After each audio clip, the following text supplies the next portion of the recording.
Hi guys, welcome to today's tutorial. Thank you so much for joining yet another amazing video on our channel. In today's lesson, we're going to learn how to accurately measure the exact amount of gypsum batter you will need for any project. For this demonstration, we'll be using a woman body torso mold. We'll begin by turning on our digital scale and placing the mold of choice right on top.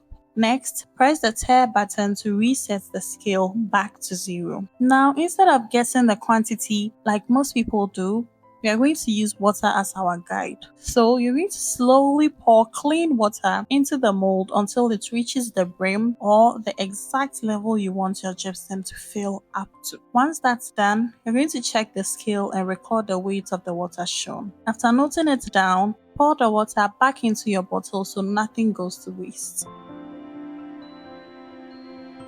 To get the total weight of gypsum batter we'll need for our project, we are going to multiply the weight of the water by 2. In this example, the weight of the water was 163 grams.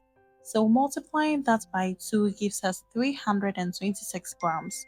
That means our mold will require a total of 326 grams of gypsum batter. Now this is how to understand where the 3:1 ratio comes from. We already know that the ratio of gypsum to water is 3:1, right?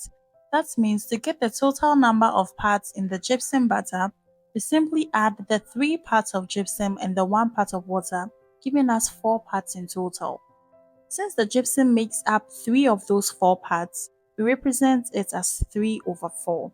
And because the water is only 1 part of the mixture, we represent it also as 1/4. Hey, if you've made it this far, I want to say a big thank you for watching. Don't forget to like, comment, and share the video. And of course, hit that subscribe button and turn on post notifications so you never miss a tutorial like this. Let's get back to it. To get the exact weight of the gypsum powder, we multiply the fraction 3/4 by 326 grams, and that's going to give us 244.5 grams. We do the same for the water. Multiply 1/4 by the total weight, which is 326, and we are going to get 81.5 grams for the water. This way, the ratio is perfectly balanced and we avoid wasting any material at all. Now that we have achieved the main goal of today's tutorial, which was learning how to accurately measure the gypsum powder, the rest of the process becomes much easier. From here, it's simply about following the same steps you normally would once you have your correct measurements. Since we've taken care of the tricky parts, I'll speed things up a little so you can see the rest of the process without us dwelling too much on it. I'd like to say a very big thank you to our subscribers and also to you watching this video, and I really hope you found this tutorial very helpful and easy to follow. If you enjoyed this video, don't forget to hit the like button, subscribe to the channel, and tap the notification bell so you don't miss any of our future projects. Also feel free to share this video and leave a comment below letting us know what kind of projects you'd love to see next.